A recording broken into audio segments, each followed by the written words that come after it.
شلام لخ مريم مليخ طيبوثة نارا عماخ مريخات المشي وموريخ بير خرسيغي شو مات مريم يلدت آلها صلح لا بين حطاهي هاشا وشاق الموثن آمين.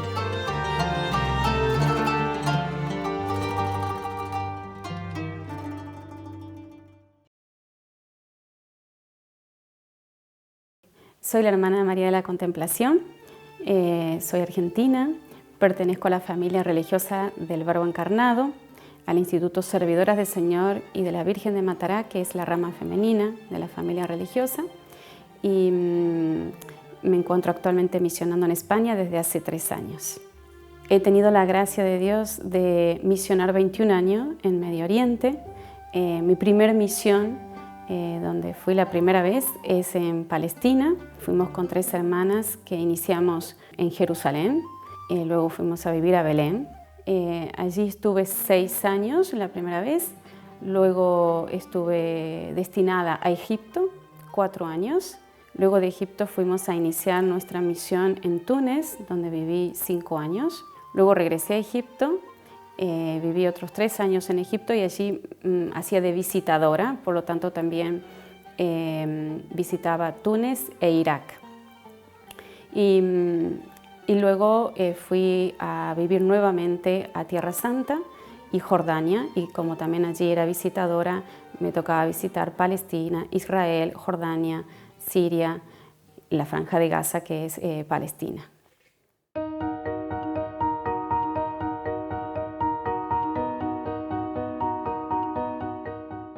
Cuando llegamos a Palestina éramos 3 hermanas, recién terminábamos nuestra formación, por lo tanto también éramos muy jóvenes. Y si bien nosotras en nuestra formación estudiamos también sobre otras culturas y sobre otras religiones, sin embargo es muy distinto estudiar algo o leer algo, incluso ver audiovisuales, a vivir en el lugar. Entonces, para nosotros el contacto con la realidad de ser minoría en un país era algo totalmente extraño. Cuando llegué, lo que más me impresionó era percibir que el hombre oriental era esencialmente religioso. En nuestros países hay gente que dice que no cree o niega la existencia de Dios y vive como tal. En Medio Oriente no. Todos creen, no hay alguien que niegue la existencia de Dios. Todos dicen que Dios existe y creen. Claro, son distintas religiones, pero todos creen, ¿no? El musulmán, el judío o el cristiano. Y dan la vida o se matan por eso. Lo cual para nosotras era algo totalmente extraño, totalmente nuevo para nosotras, ¿no? Entonces, muchas cosas las íbamos conociendo en el día a día, en el contacto, ¿no? Con la gente. A la vez también tratábamos de ir estudiando o leyendo cosas de la cultura que nos toca evangelizar. Eso es algo que tenemos nosotros como carisma, ¿no? Conocer el pueblo que se quiere misionar, evangelizar. Y a la vez que íbamos estudiando sobre lo que era la religión islámica, lo que era el Corán, lo que dice el Corán, ¿no? Uno podía percibir y podía ir confrontando justamente con lo que uno vivía, iba sacando también sus conclusiones, ¿no? Entonces, por otro lado, una cosa es lo que es la religión en sí y otra cosa es cómo la viven los hombres, ¿no? Entonces, hay quienes la viven con mayor o menor coherencia, ¿no? Entonces, hay cosas que nosotros podemos ver en el mundo islámico que no derivan propiamente de su religión, ¿no? En la igualdad, ¿no? Por ejemplo, para ellos hay quienes que pueden decir que sí, que somos todos hermanos, pero si uno va a la fuente de lo que es el Corán no es así, porque hay partes en donde el Corán habla de los gentiles, habla de los infieles y cómo, ¿no? Hay que buscar de convertirlos, ¿no? Que fue así como nace, así fue la práctica, digamos, del Islam desde los inicios. Entonces, si hay cosas a veces o ideas que uno percibe, hay que ver y confrontar si eso corresponde realmente o no a la raíz de la religión, ¿no? Aprender a conciliar la razón con la fe, la búsqueda de la verdad, que es algo propiamente cristiano, ¿no? Nos lleva también a querer crecer en el conocimiento, a crecer en las culturas, ¿sí? Eso en los países islámicos no está, ¿no? No está porque justamente se recibe el libro tal cual cayó del cielo y así se tiene que creer, ¿no? Sin reflexión, ¿no? Por eso tampoco hay un gran desarrollo en el tema muchas veces educativo, ¿no? Y por eso uno lo puede ver también a eso cuando inicia el Islam y cuando empieza la expansión, ¿no? Ellos llegaron a Egipto y quemaron la biblioteca de Alejandría y quemaban todas esas fuentes porque para ellos eran libros paganos de infieles, ¿no? Y que no servían para sus fines, no servía para el conocimiento de la religión islámica. Por ejemplo, en el respeto a la mujer, ¿no? Hay algunos países que sí lo tienen, ¿no? Lo tratan de tener, pero eso no viene de la religión islámica. Justamente el fundador de la religión islámica tenía muchas esposas, tenía muchas concubinas, ¿no? Y una cosa que ellos tienen es que la religión se propaga, ¿no? Por el vientre de la mujer, ¿no? En ellos existe la poligamia, ¿no? Entonces, la mujer es para el hombre y eso tiene toda una connotación evidentemente en la relación cotidiana entre el hombre y la mujer. Además, no es lo mismo vivir con una sola mujer a vivir con 4 mujeres, ¿no? Entonces, que existan en algunos países algún cierto un respeto por la mujer o en algún país incluso hay un ministerio para la mujer o haya cosas que sean netamente contrarias al Islam, como puede ser el derecho al divorcio por parte de la mujer. Eso no viene de la religión islámica. Son valores que occidentales o cristianos, ¿no? Que ellos han recibido.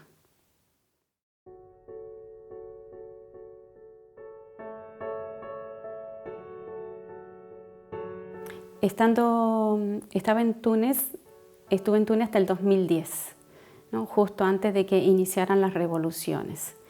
En el 2010 fui destinada a Egipto y en diciembre del 2010 estalla la primera revolución en Túnez.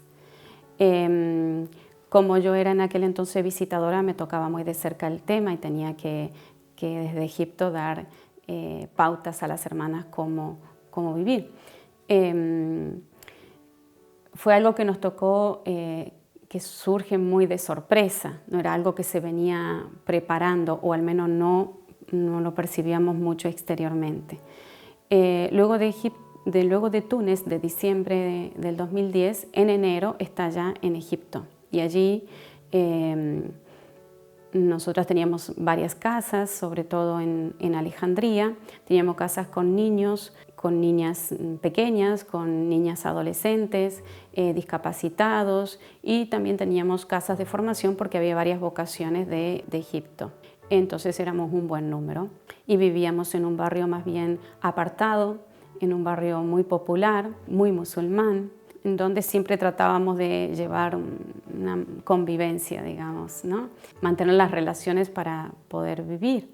Cuando estalla la revolución en Egipto, nos toma muy de sorpresa, era justo enero, el tiempo de unas vacaciones, entonces estaban trasladando a las niñas y también las hermanas que iban de vacaciones, cuando ese mismo día estalla la revolución. Entonces fue realmente de improviso y a la vez que no sabíamos qué es lo que podía pasar. Igual había niños que no tenían familias, entonces se habían quedado con nosotras también en Alejandría, por lo tanto tuvimos que agruparnos y estar muy atentas al día a día de lo que iba sucediendo, ¿no? Y discerniendo y pidiendo al Espíritu Santo que nos iluminara para ver qué decisiones tomar. En el inicio de la revolución, la noche más peligrosa que pasamos nosotras con las hermanas. Estábamos todas reunidas en un convento, en una casa. Era la noche en que todo era un caos, no había orden, no había policía, no había nadie. Habían abierto las cárceles para que salieran los presos y los presos se dirigían a los pueblos y arrasaban con todo, ¿no? Entonces se aproximaban a donde nosotros vivíamos.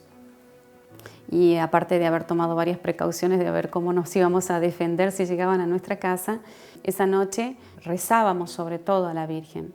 Pero además nosotros estábamos haciendo un manto a nuestra patrona, que es la Virgen de Luján. Y nos quedamos toda la noche en vela rezando y terminando el manto a la Virgen, pidiéndole que nos protegiera. Y a la vez estábamos leyendo el martirologio de los primeros cristianos. Entonces estábamos leyendo propiamente historias de mártires de Egipto.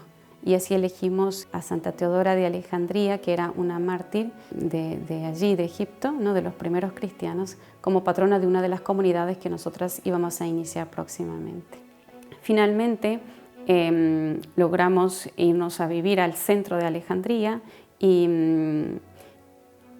sacar la mayor parte posible de hermanas que había de Egipto. Quedamos solo 5 hermanas cuidando a los niños que no tenían dónde ir. Y así pasamos un mes aproximadamente, hasta que luego regresaron las hermanas nuevamente, pero la situación continuó, ¿no? Entonces uno vive situaciones que a veces son de riesgo, pero que uno las va percibiendo en el momento, ¿no? Y eso hace también que uno esté en permanente oración, ¿no? Pidiendo a Dios protección, pidiendo a Dios luz para saber cómo actuar, ¿no? Sin lugar a duda que uno vive y pasa situaciones peligrosas o de riesgo y uno percibe la protección de Dios y cómo uno realmente ha podido vivirlas y muchas veces se ha salvado solamente por la intervención de Dios,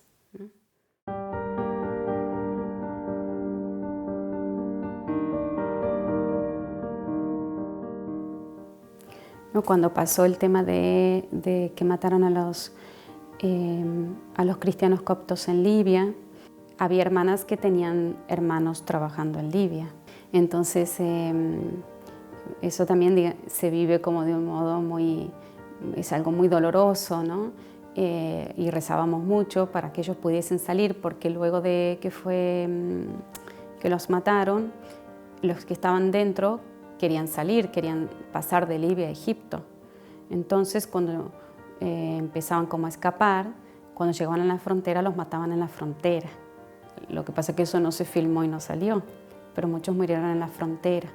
Entonces era rezar, ellos luego cuando empezó a pasar eso, se quedaron entonces dentro de Libia y era rezar para que Dios los protegiera y tratar de todos los días tener noticias de ellos, ¿no? Hasta que finalmente pudieron pasar a Egipto nuevamente. Hay muchas historias, ¿no? Sea de las revoluciones, sea de las guerras, ¿no? Nosotras pasamos la intifada, ¿no? Luego los bombardeos que han habido en Gaza, ¿no? Entonces uno se encuentra siempre con situaciones así de riesgo.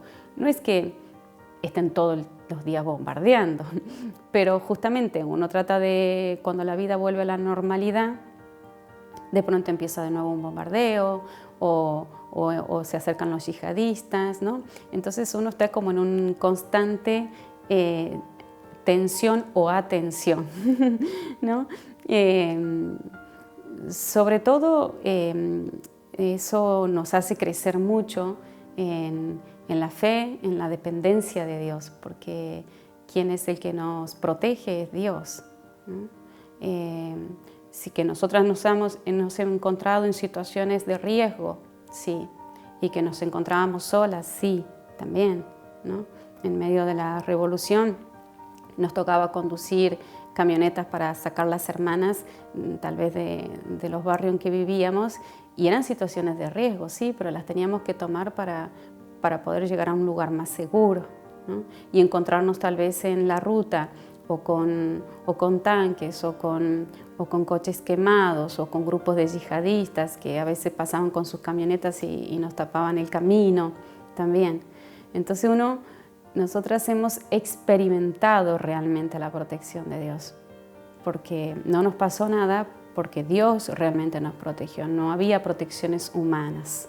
Lo mismo en la guerra de Gaza, ¿no?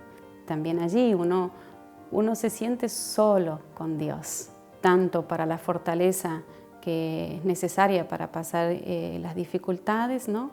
Como también para la protección física, ¿no? Nosotras sabíamos, en el caso de cuando hay conflictos entre Israel y Palestina, nosotros ya sabíamos que de donde algún palestino dispara con una ametralladora hacia Israel, Israel responde con misiles. Y si algún miliciano palestino se le ocurría entrar al patio de la parroquia y disparar desde la parroquia, nos iban a llegar misiles a nosotras. O podía pasar que fuese bombardeada la casa del lado y nos van a damnificar a nosotras, como fue de hecho que pasó en Gaza, ¿no? Que toda una pared de nuestra casa cayó y entró un misil, pero porque bombardearon a la casa del lado, ¿no? Entonces tuvimos luego que ir a vivir con las hermanas de la Madre Teresa. Y pasar situaciones también en que de mucho peligro también ha pasado. Por ejemplo, las hermanas de la Madre Teresa tenían un hogar de niños y eran muchos. Entonces era un bombardeo muy fuerte y realmente era peligroso quedarse uno en los pisos superiores o en planta baja, había que ir a subsuelo. Entonces el párroco, que era un padre de nuestra congregación de Gaza, ayudó a acarrear a todos los niños que eran minusválidos, ¿no? Al subsuelo y pasar toda la noche juntos allí. Son experiencias fuertes, pero que a la vez nos hacen palpar justamente la gracia de Dios, y uno puede decir que realmente la ha experimentado.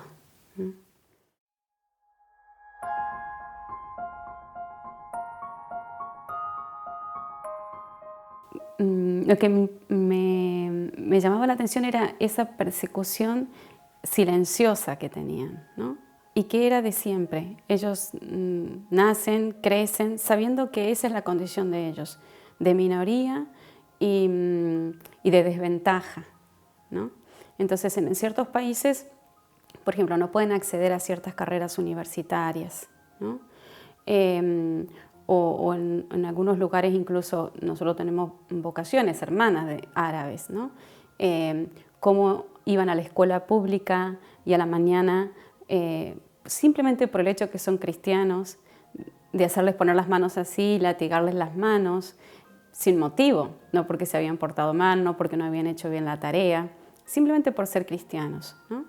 O en otros lugares, por ejemplo, al final de Ramadán, que salieran con armas blancas a matar cristianos, y esas cosas no es que salen normalmente publicadas, ¿no? Pero nosotros que vivimos allí sabíamos que todos los años al final de Ramadán los cristianos estaban en peligro. Y sí que nos enterábamos, porque claro, teníamos familias de hermanas que eran árabes cristianos y que sufrían eso. Entonces había como una persecución silenciosa, social, hasta que llegaron las revoluciones. Y cuando llegaron las revoluciones, esa persecución se transformó en cruenta.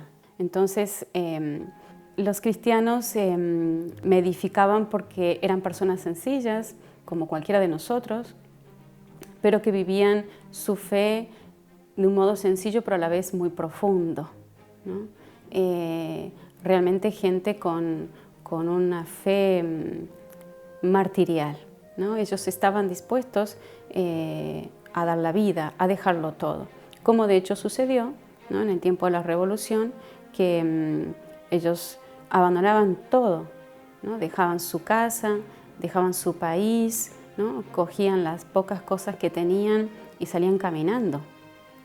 Ni siquiera salían en un coche, era caminar por el desierto o por rutas inhóspitas hasta lograr llegar a una frontera, yendo a un lugar donde no sabían qué les esperaba, sin ningún tipo de porvenir, sin nadie que los esperase para ayudarlos. Y me tocó ayudar y hacer apostolado con refugiados sirios en Jordania. Entonces, escucharlos hablar era realmente para mí muy edificante y a la vez muy interpelador de cómo nosotros vivimos nuestra propia fe. Eran familias con niños que habían pasado y visto situaciones muy cruentas, ¿no?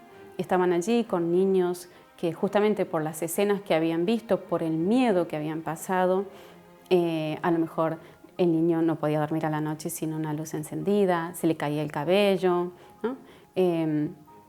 Luego pensar que son familias que tenían una vida normal, tenían su trabajo, el hombre trabajaba todo el día, de pronto se encuentran por 1 año, 2 años encerrado en 4 paredes sin poder hacer nada y sin tener nada.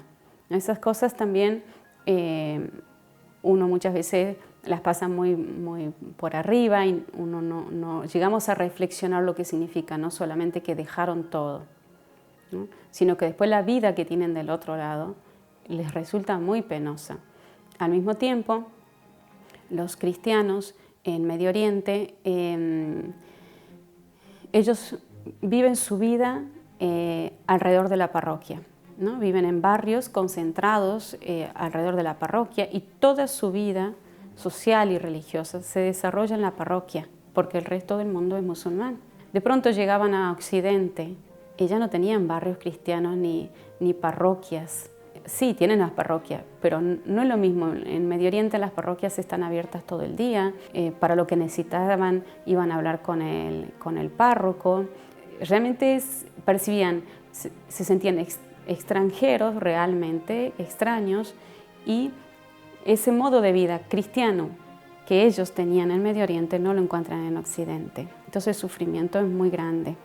Nosotros siempre continuábamos en contacto cuando se iban a otros países, que lograban salir a lo mejor de los campos refugiados y los llevaban a otros países, y realmente sufrían mucho.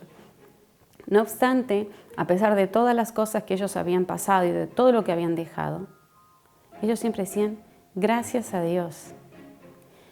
Y decían, gracias porque hemos conservado la fe, ¿no? O sea, para ellos lo más importante era la fe, ¿no? Si ellos hubiesen renegado de su fe, ellos podrían haber continuado viviendo allí. Sin embargo, dejaron todo por la fe, dejaron todo por Jesucristo. Pero al mismo tiempo no estaban enojados con Dios. No tenían palabras de rencor o por qué nos pasa a nosotros estos. Ellos siempre decían gracias a Dios, que Dios nos ha protegido, que nosotros hemos conservado la fe, ¿no?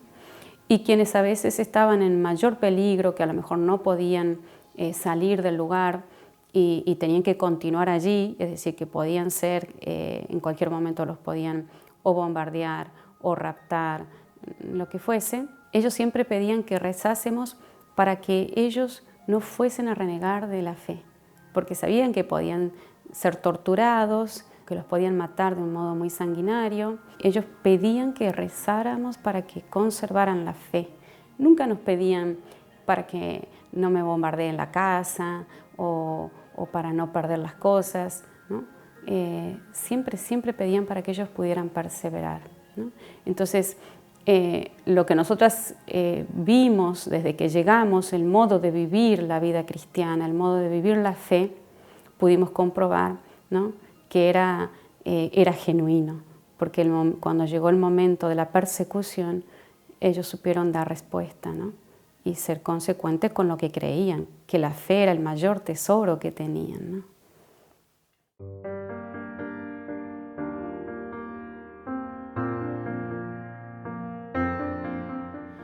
Sin lugar a duda que lo que más nos ayudaba a nosotros era la oración, ¿no? Pero el vivir esas situaciones hace que también uno se centre en lo que es esencial en la vida, ¿no? En que uno depende totalmente de Dios, ¿no? Siempre dependemos totalmente de Dios, ¿no? Pero en ese momento uno se encuentra como despojado de todo. No hay seguridades humanas, todo lo contrario, hay riesgos constantes. Entonces,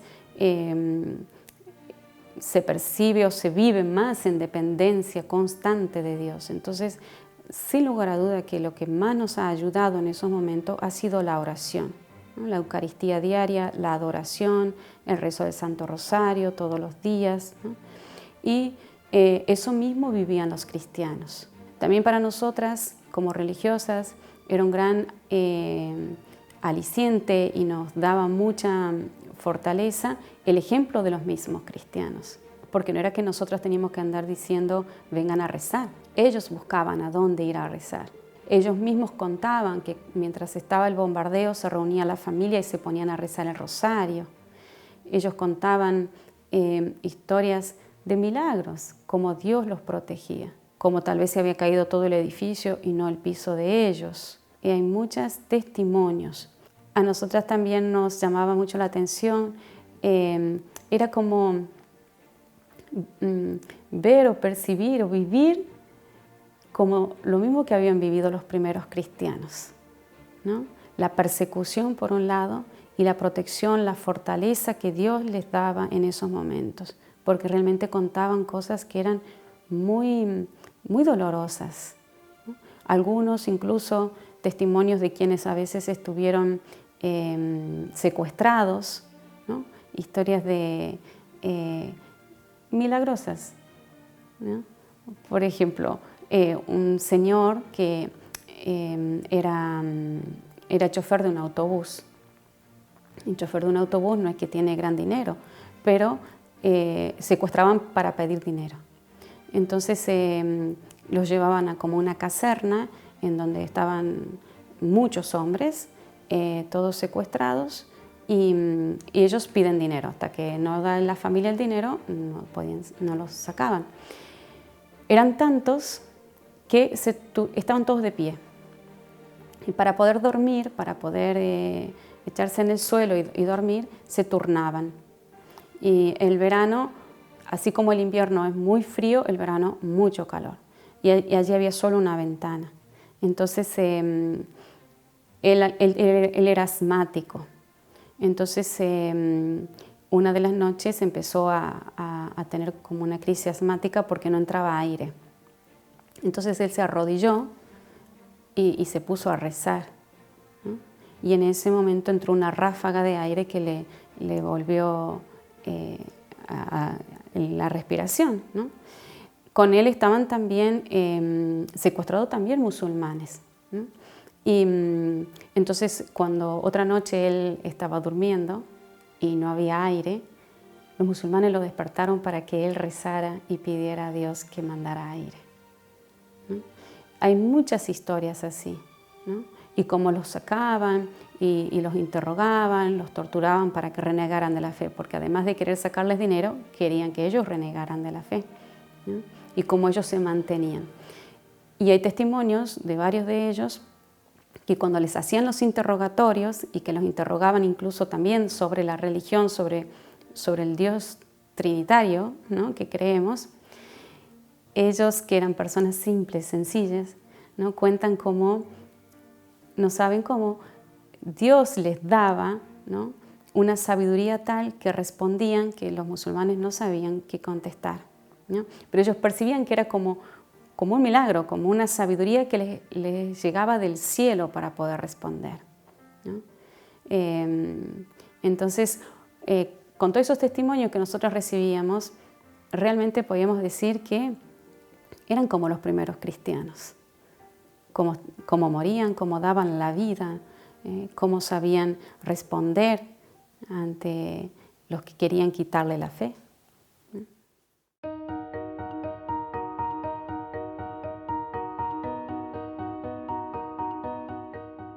Podemos vivir situaciones así, ¿no? De persecución, pero cada familia y cada alma tiene su propio combate interior, ¿no? Y que es como el que puede pasar afuera, ¿no? Y entonces, en nuestra vida cristiana, en nuestra vida de fe, en nuestra vida espiritual, ¿no? Lo más importante es la oración, ¿no? Esa unión con Dios, ¿no? Ese diálogo con Dios. Y es lo que tenemos que luchar diariamente, donde sea que nos encontremos, ¿no? En el país que vivamos, en la situación social que vivamos, ¿no? Tenemos que luchar siempre, siempre por conservar nuestra fe y por crecer en la fe, que es lo más valioso que tenemos. Por eso creo que el testimonio de tantos mártires, el testimonio de tantos perseguidos, nos tiene que llevar a nosotros a rezar mucho más, ¿no?, por las necesidades de tantas almas que viven en esas situaciones de persecución, pero también para rezar por las necesidades de nuestros propios combates cotidianos.